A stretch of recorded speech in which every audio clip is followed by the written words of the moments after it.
मेरा चिंतन, कलमकार रमेश सोनी की कलम से। बढ़ती महंगाई आसमान छूते भाव से आज हर व्यक्ति परेशान है, लेकिन उसकी सुनने वाला यहाँ कोई नहीं है।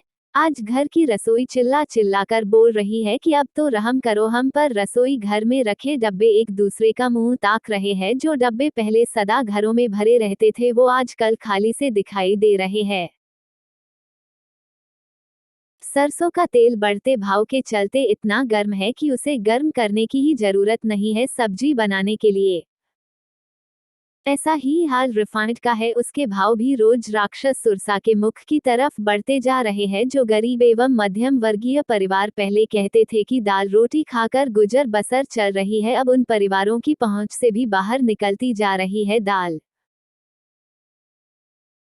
जब से कोरोना काल आया है 2020 से, तब से व्यापार काम धंधे पूरी तरह से खत्म से हो गए हैं। जहां इस कोरोना काल में व्यापार बंद थे, कमाई खत्म थी, तब भी पेट और मुंह खुला था। सरकारों ने खूब डिंडोरा पीटा फ्री में राशन एवं अन्य सुविधा देने का, लेकिन सही मायने में जिसे यह सुविधा मिलनी चाहिए थी, उन्हें ये सुविधा मिली ही नहीं। हमारे देश का दुर्भाग्य है और सदियों से चला आ रहा है ये दुर्भाग्य कि गरीब एवं जरूरतमंद की मिलने वाली सुविधा उन्हें मिलती ही नहीं है। उनके हक को कोई और ही मार जाता है। इस कोरोना काल में स्कूल बंद थे, फीस चल रही थी, कमाई बंद थी, लोन की किस्तें चल रही थी, दुकानें बंद थी, मालिकों का किराया चल रहा था, सरकारी हॉस्पिटलों में जगह नहीं थी, प्राइवेट में खुलेआम लूट हो रही थी। मेरे देश की जनता अमुक होकर देख रही थी, सहन कर रही थी, बेबस होकर देख रही थी। नेताजन आंखों पर गांधारी की तरह आंखों पर पट्टी बांधकर चुपचाप देख रहे थे, लेकिन उन्हें जनता की किसी परेशानी से कोई लेना देना नहीं था।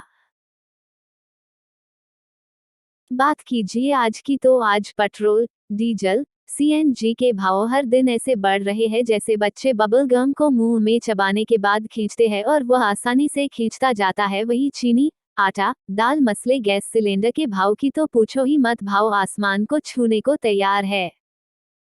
वही सब्जी की बात करें तो आज हर सब्जी आम आदमी की पहुंच से परे होती जा रही है। उस पर हरी मिर्ची और नींबू ने तो रिकॉर्ड ही तोड़ दिया है। इस सब को देखकर आज आम जनता चिंतित होती जा रही है। यदि यही हाल रहे महंगाई के, तो आने वाले दिन कुछ अच्छे नहीं होंगे भारत के लिए।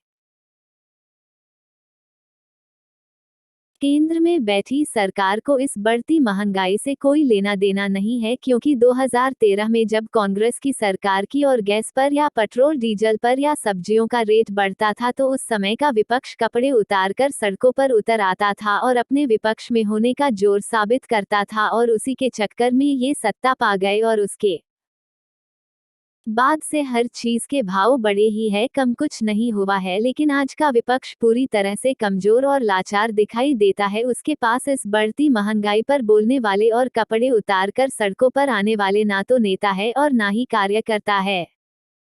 इसलिए गरीबों की सुनने वाला आज मुझे दूर दूर तक कोई दिखाई नहीं दे रहा है। आज टीवी चैनलों पर मंदिर मस्जिदों की डिबेट होती है, गरीब के पेट के बारे में सोचने वाला और बोलने वाला आज मुझे तो कोई दूर दूर तक भी दिखाई नहीं दे रहा है। आज लोगों को ये तो इंतजार रहता है कि आज कौन सा नेता किस मंदिर में जाकर पूजा अर्चना करेगा, लेकिन आज उन्हीं लोगों को ये चिंता नहीं है कि कोई नेता आगे आकर इस बढ़ती महंगाई पर कुछ बोले या इसे कैसे रोका जाए, इस पर कोई कुछ बोले। आज युवा बेरोजगार है, उसे रोजगार चाहिए, बढ़ती महंगाई कंट्रोल हो, इस पर सरकार विचार करे, यही आज की आवश्यकता है। मैं रमेश सोनी आने विचारों के माध्यम से यही कहना चाहता हूं कि सरकार बढ़ती महंगाई पर विचार करे और युवा के लिए रोजगार के साधन खोजे। यह बढ़ती महंगाई देश और देश की जनता के लिए बहुत बड़ी समस्या है।